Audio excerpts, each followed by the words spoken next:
morning, friends. I hope that you're doing well. I hope you enjoyed the weekend. It was so beautiful on Saturday and Sunday. It was a beautiful day, but a little chilly, right? A little with the breeze. So I hope that you enjoyed it and that you were able to get outside and get some fresh air. Wearing a hat today again. My hair is getting very, very long. Look at this. Jeez Louise. So I have to get a haircut hopefully now. But maybe in a couple weeks we'll be able to get a haircut, right? And so let me straighten my hat out. Perfect. All right, cool. So today and this week, you'll be talking a little bit about decomposers.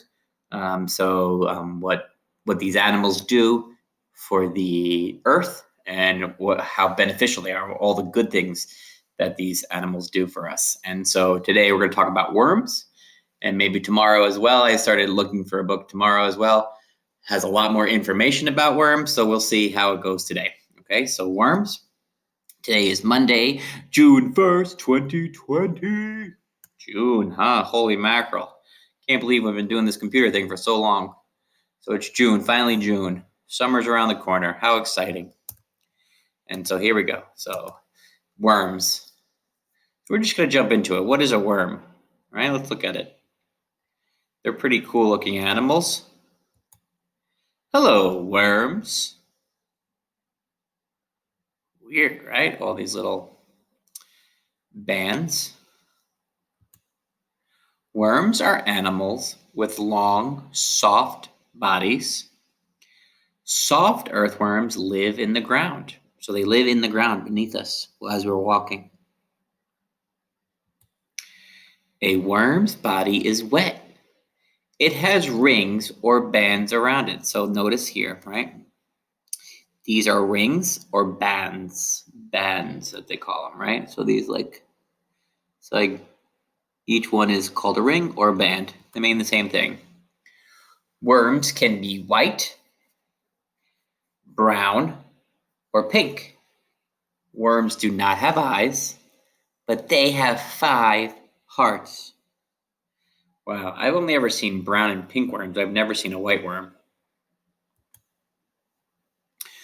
Worms eat dead plants and animals. They eat other small things. So they take care of all the dead things and they eat all the dead things.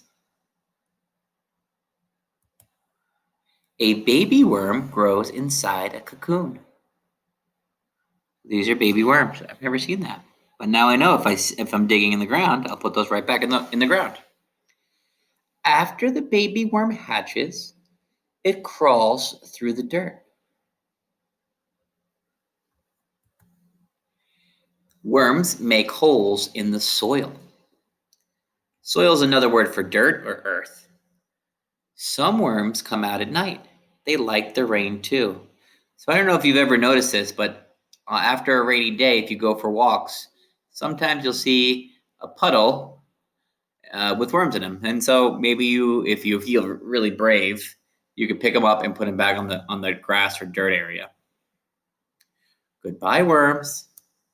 So picture of a worm. So check this out. Look at this thing. So this is a picture of a close-up of its mouth. That's its head, and these parts are called segments. And that's a clydium, that big area right there. And this whole body. And then it has a tail. And it has tiny, tiny, tiny microscopic hair. See how zoomed up it is? You can't even see it. But they probably use a microscope to really zoom up on this. And so words to know. Cocoon is that little circular thing, the circle thing, the clear white thing, right? So this thing, this is a cocoon. And then so they keeps animals safe and they hatch, the egg comes out and the dirt, soil, or ground. So let me tell you what we're going to do today. We're doing something super simple today. And let me show you. So today for the writing, I forgot to title it. Sorry about that. It's called just worms. So today for the writing is as follows. I've included 2 pictures, a worm and soil. Okay, and here's our sentence band or our sentence frame. A worm lives in the soil. So you have to fill that in. So it would be A. So let's do it together. A So if I need to know how to spell worm, I'll scroll down here. Worm.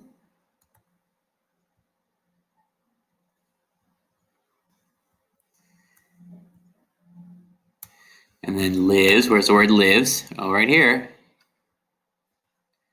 These are all sight words, right? Lives, in, right? Ooh. Lives in. Let me scroll down. The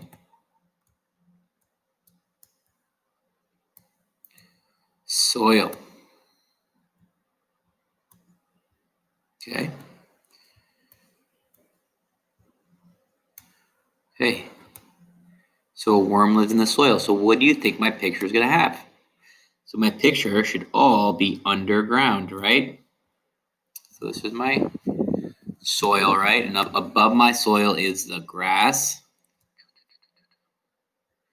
right? Grass, soil, and so my worm should be down here. So my worm is sometimes pink. It's a little purplish, right? And so let's try to draw an authentic worm, right? With some bands.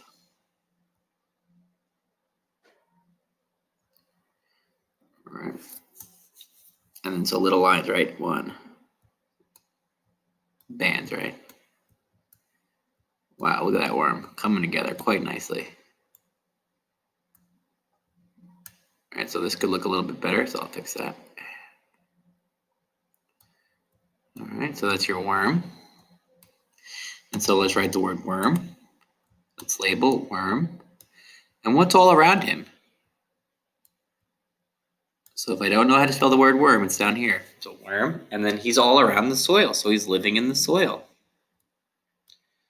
So then you could color this a little bit brown to make it look a little cooler as he's in the soil. I hope you found this video interesting. Tomorrow we're going to talk about wiggly worms. It's going to have a lot more information about worms and why they're so good for us, good for the earth, right? And what they do to help us. Hope you're doing well. I hope this video finds you well. Be safe.